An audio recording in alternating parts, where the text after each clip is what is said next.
Hello everyone, Nicholson here, and welcome to Coming Soon Movie News with Nicholson. I'm your host, and on this show we're going to be breaking down all of the day's movie news and kind of giving a little bit of background into what it means for the production in general, such as casting decisions, trailer announcements, director announcements, things like that. So, without any further ado, let's get into today's main topic. And the big topic we got to talk about is last night it was officially confirmed Zack Snyder is on board to direct Justice League. So Justice League is coming. We don't have any confirmed information, although there are a lot of news sources out there that are claiming that a lot of the information they have is confirmed. So we'll get to that in a minute, but I want to give a little bit of breakdown into what this kind of means in general. So we know Zack Snyder is directing. That means that Man of Steel, Batman vs. Superman, and Justice League are all going to have a connective thread. They're all going to have a very similar visual style.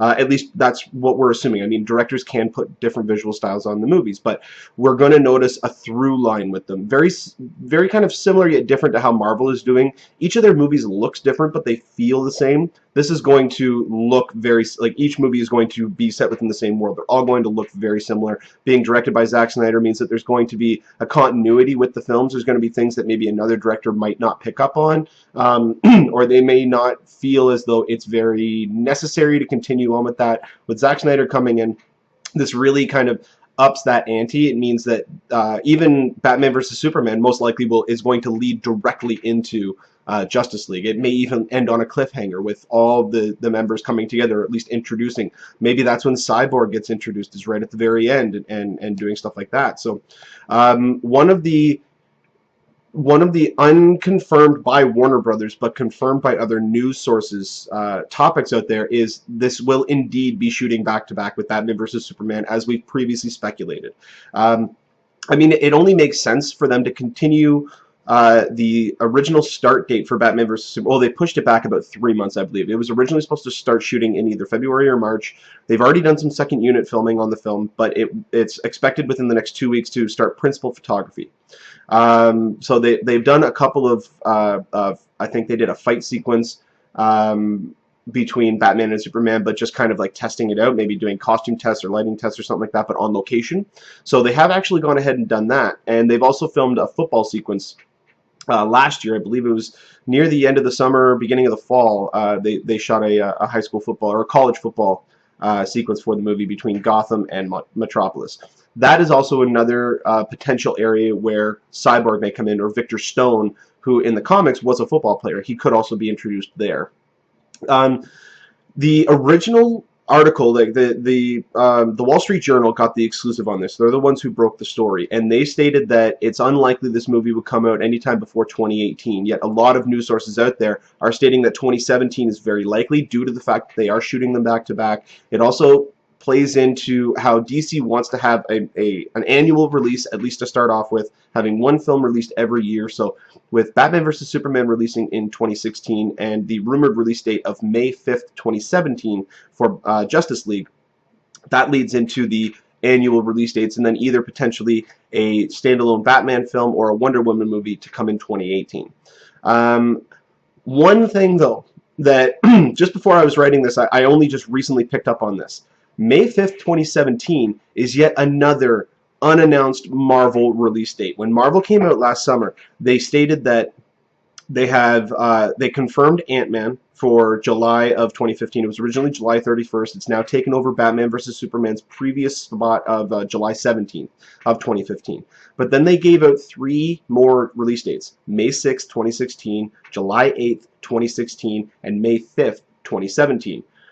Well, I mean, looking at this, and if the release date is to be confirmed of May 5th, this is yet another DC property that is taking the place of a Marvel film, and they're going to go head-to-head. So this is kind of intriguing. I have a feeling that they're going to move that. They're probably going to go to a June or July release date for Justice League, but we know for a fact that Batman, Superman, Wonder Woman, and Cyborg are confirmed to appear in Justice League. Now, Justice League has gone between 5, 7, 10 members at a time. Same with Avengers.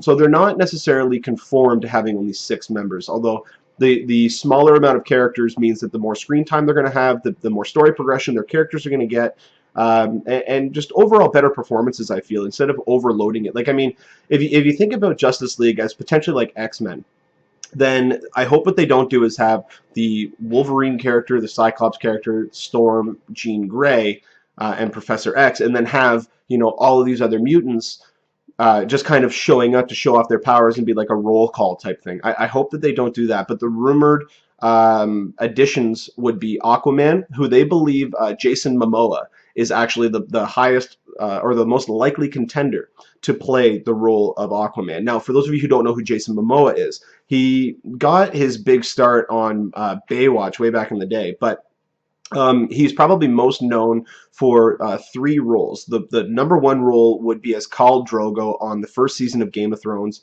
He was the leader of the Dothraki. He also was Ronan Dex on the television series Stargate Atlantis. I thought he was a really great character on that show, even though he was more or less the hulking, brooding, you know, barbarian type character who didn't really say a lot. But then he was also in the remake of Conan the Barbarian. So those are the main three properties that people would know him from. I've been hoping that this guy would get a big break. I've been a fan of his ever since I saw him on Stargate, and then he's continued on. I loved him on Game of Thrones. And he's been rumored for a while to be attached to Batman versus Superman. It was, I think, last summer, late last summer, early last fall, that they said that he was likely to be in contention for a role in the film. And at that time, I believe that it was to be for a villain, and they were thinking Doomsday would have been the villain. Now, I really hope that they don't do that, because there's going to be a lot of, at least, like this, we're talking about Batman versus Superman right now, because he's rumored to also be in line for that. I hope they don't go with Darkseid. I hope they don't go with a major villain, unless their plan is to expand them into the Justice League movie and have them be the villain in that film.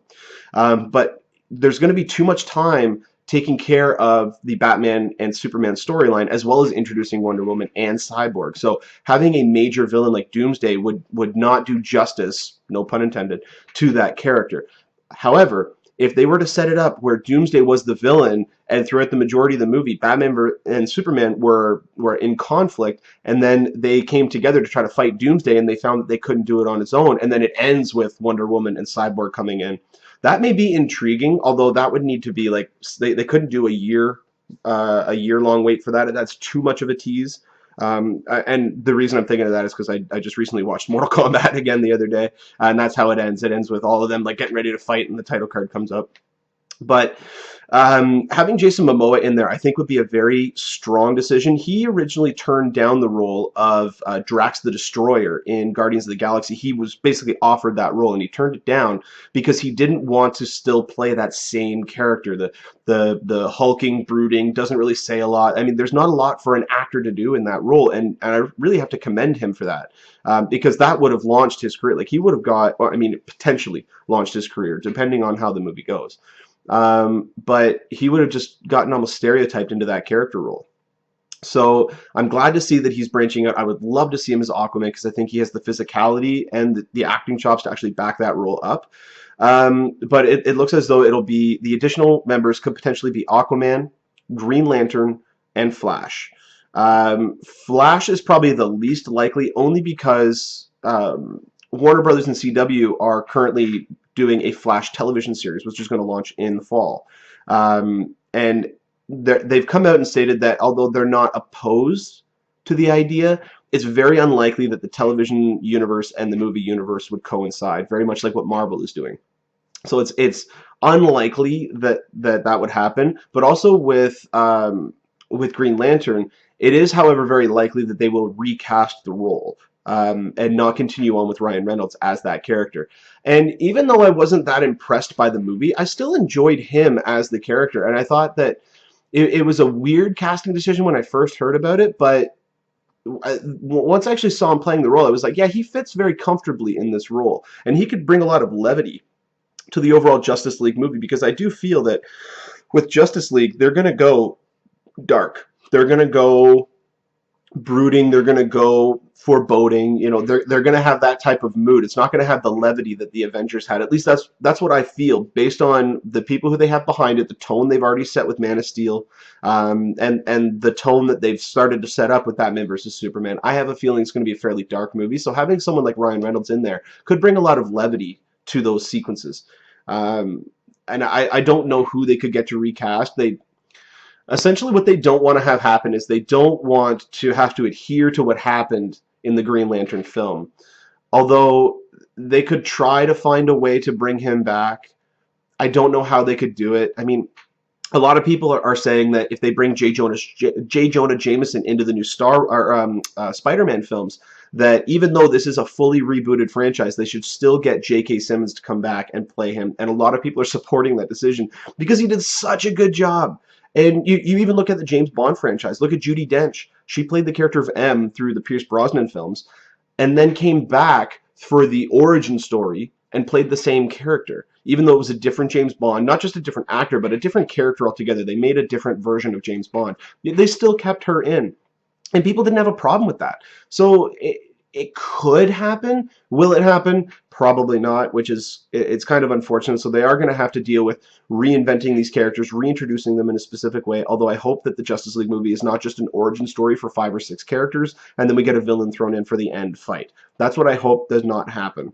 But one other little tidbit that I even forgot about until I started writing this, The Rock, Dwayne Johnson, is still going to be a part of this universe, this movie universe. He has come out and stated, and even DC has backed him, stating that he has been in talks. They are going to be putting him into one of their movies. Now, we don't know what DC's plans are. We don't know if their films are all going to be interconnected, if they're all going to be part of the DC cinematic universe like Marvel films are, or if they're going to have separate standalone films. And if that's the case, then The Rock could be playing anybody. But a lot of people are thinking that now with the announcement of this, they're actually going to come out and state that actually The Rock's playing, Black Adam, and he's going to be the villain in the Justice League movie. Again, I even though I think he would do a very good job in that role, I have a feeling that they're only going to have him be the villain in that movie, and they're probably going to kill the character at the end, which means The Rock would have been utilized for only one film, when he is a much larger talent to take advantage of and to use him in multiple films. So to make him more of a superhero would probably be a better option, but it would also be really cool to see The Rock play a villain again. But the likely announcement for all of the confirmations of all of this stuff, again, the only thing that is confirmed by the studio is that Zack Snyder is directing Justice League, and Justice League will come out after Batman vs. Superman. The speculation with a lot of credence behind it is that it will shoot back to back. There have been other sources that say confirmed that it is shooting back to back with Batman vs. Superman. There's a very high likelihood that it will be released in 2017.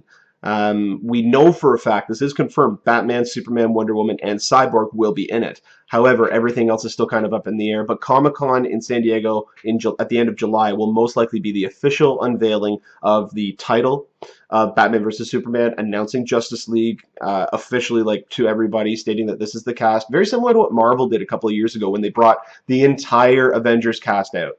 They brought everybody out on stage, which I thought was really cool. But if we get any more updates about this, I will definitely update you guys. Let me know in the comment section what you guys think of all this, what you think of the decision to bring Zack Snyder back.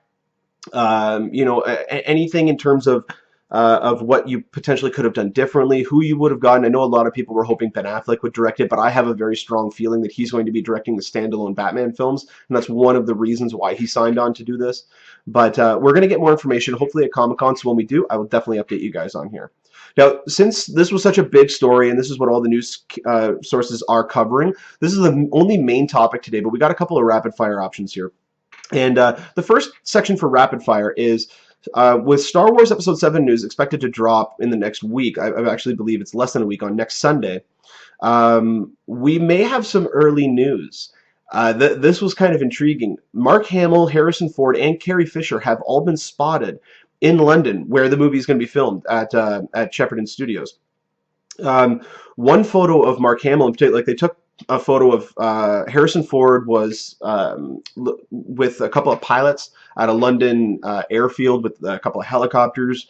Mark Hamill actually met up with Peter Serafinowicz, who he's been a creative consultant on all of the Star Wars prequels.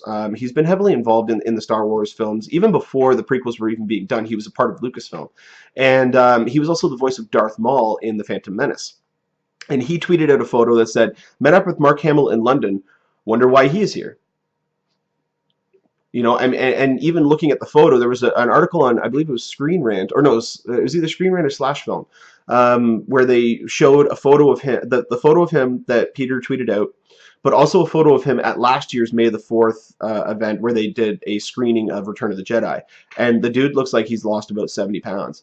So he looks like he's getting in shape. He's got some scruff growing. He's got a beard growing, which could be putting him in the Obi-Wan Kenobi-esque role of the Jedi Master, the guy who's been kind of hiding for a while, but he's got that creative look. So that's really intriguing, and this is adding a lot of borderline confirmations that it's going to focus heavily on the original trilogy stars, which again, everything that's come out, with the exception of Episode 7's happening, and it's coming out in December of 2015. Everything else has been speculation. Even the speculation stating that the reason why Michael Arndt was replaced by J.J. Abrams and Lawrence Kasdan as the writers were because Michael Arndt's script didn't focus enough on the original trilogy characters, and J.J. Abrams wanted them to be the main stars leading into basically sending off the remaining films with their kids or whoever they're going to introduce as the new leads. So that looks very likely now. And especially considering the fact that Carrie Fisher, in an interview like 3 or 4 months ago, stated that, yeah, she was going to be there for about 6 months. So this means that this is very likely. I'm hoping that on Sunday we're going to get the big announcement, the stating that, we're probably not going to get a title yet. We're probably not going to get a title until at least Comic-Con, if not D23 in the fall. So this is really cool. Like I'm getting more and more excited about this. It's Star Wars after all. It's continuing on from the good Star Wars films. And I've talked to a lot of people where they've actually started watching Star Wars. They'd never seen it before, and they started with Episode 1. And in their minds, the movies just got better. So, I mean, looking at the fact that these are going to continue on from Episode 4, 5, and 6, and people who saw them in that order, they saw 1, 2, and 3, and then they saw the original trilogy, and now they're going to be experiencing that. That, I think, is a much better position for those people. But with J.J. Abrams at the helm, I think we're in good hands with this. And the last topic we got to talk about with Rapid Fire today is Joe Quesada, who is the Chief Creative Officer at Marvel, has come out and confirmed a couple of things about their Marvel Netflix deal. One of the biggest things that he said was that the movies will stay within, and they will be set within the Marvel Cinematic Universe, very similar to how S.H.I.E.L.D. is. The one big difference, though, is because they're doing it on Netflix, and with Daredevil, Jessica Jones, Luke Cage, and Iron Fist, and then the Defenders show that they're going to be doing, which is like the Avengers for these characters, they're all going to be released at once. Now, I don't think we're going to get all 4 of those series at one time. Daredevil's going to be first, Jessica Jones is going to be second. As far as I'm aware, Iron Fist is third, and then Luke Cage is going to be fourth. But we're going to get all 13 Daredevil episodes at once. Drew Goddard is writing and directing them. Drew Goddard is the guy who is responsible for Cabin in the Woods. He is also responsible for the upcoming Sinister Six film that Sony is going to be doing. So the guy's really busy. Obviously, these studios are getting him in for this major property. So the guy's got some talent. You can't deny that. And the fact that Daredevil is going to be the first one at the door, it is going to be more, what do they say? It's not going to have Marvel Cinematic Universe level destruction or action, and these will be much more grounded films. He also did come out and reaffirm they are not going Batman. They are not doing the Dark Knight route, making it grounded and dirty and grungy and all that kind of stuff. They're not going to make it that type of grounded. It's still going to be a Marvel film or a Marvel show. It's going to have that feel. It's just going to be more grounded. And like I said, yeah, Daredevil is first out of the gate. Shooting is expected to start at the end of the summer, which is really intriguing because that means that within the next month or two, or maybe even they're waiting for Comic-Con, we're going to find out who's playing Daredevil. I'm really intrigued to see. A lot of rumors have been going around that Michael C. Hall has expressed very, very high interest in playing this character. For those of you who don't know Michael C. Hall, he was Dexter. On the show Dexter, and he's expressed a lot of interest in playing this character, and I think the studio doesn't mind him. The only downside to that, though, is Michael C. Hall, I believe, is either in his late 30s or early 40s, which means they don't have as much franchise potential with his character if they decided to take him from Netflix and make a movie out of him in the future, because we got to remember, Marvel has their film slate supposedly set up until 2028, at least a rough idea of what they would like to come out. Therefore, maybe they have it set up where, the show is supposed to premiere next year as well, in 2015. But this could mean that if the show is a success, and it does really well, and people really respond and take after this character, we could potentially see Daredevil appearing on the big screen, which I would love that. I'm one of the people who I enjoyed Daredevil for what it was. A lot of people will rag on it, but if you watch that movie again, watch the director's cut, and remove, if you can, or just fast forward through that playground sequence. That's the only part of the movie that really took me out of it, because I thought that was a little ridiculous. If you take that out of it and watch the director's cut, which has like another 20 or 25 minutes of footage in it, it actually shows him being a lawyer. It's a very well done Daredevil film. Again, that one scene kind of ruined it. It was like in Spider-Man 3. A lot of people really rag on Spider-Man 3, and for just cause. Absolutely, it's not a very good film. But if you take out certain sequences from it that you can tell were added on after the fact, after the completed script, they just had to wedge that in there. One of them is that stupid dancing sequence where he's walking down the street. Maybe trim down or remove entirely the dancing part in the little pub or the little bar or whatever it was. And also remove that dumb sequence with Harry and Mary Jane in the kitchen where they're listening to the music and they're cooking and stuff like that. That to me was, it was nice levity for the characters. It was showing Harry the way that he was in the original Spider-Man as opposed to Spider-Man 2. But it was just, it didn't need to be there. It was just kind of dumbfounded. I was confused as to why that was there, watching it like, what's going on here? I wanted to watch Spider-Man. I didn't want to watch two people playing around in a kitchen. So this is really intriguing, and the fact that it was the chief creative officer came out and reaffirmed all this information gives me a lot of hope for this. So I have a feeling that most likely at Comic-Con, again, a lot of the big announcements are going to happen then. I have a feeling Marvel, during their panel, are going to say, this is who's playing Daredevil, this is who's playing Jessica Jones, this is who's playing Iron Fist, here's who's playing Luke Cage. These shows are going to be premiering summer 2015, fall 2015, winter 2015, spring 2016. Defender show will be summer 2016, all on Netflix. You know, get ready to watch them. I have a feeling that we're going to get something along those lines. Maybe not that exact time frame. Maybe they'll be closer together. Maybe they'll be farther apart. We don't really know yet because they're just giving us little tidbits. But when we get some more information about this, I will definitely update you guys on the show.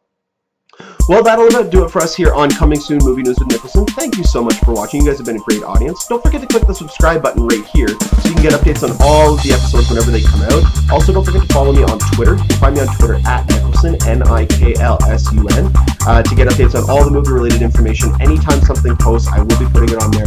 You can go ahead and click the like button on our Facebook page. You can find us on Facebook at facebook.com/movie news with Nicholson.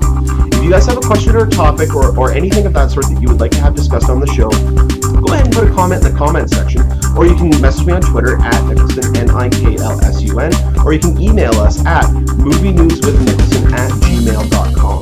If you have any questions or topics at all, don't hesitate to send anything in, because every Friday I will not only be doing a review of a major film, at which point this upcoming Friday I will be doing Spider-Man 2. I'm very much looking forward to Amazing Spider-Man 2. I've already got my IMAX tickets, so I will be doing a review of that film on the Friday episode, as well as any user-submitted questions. So, without any further ado, thank you so much for watching. You guys have been great, and you enjoy your day. Take care.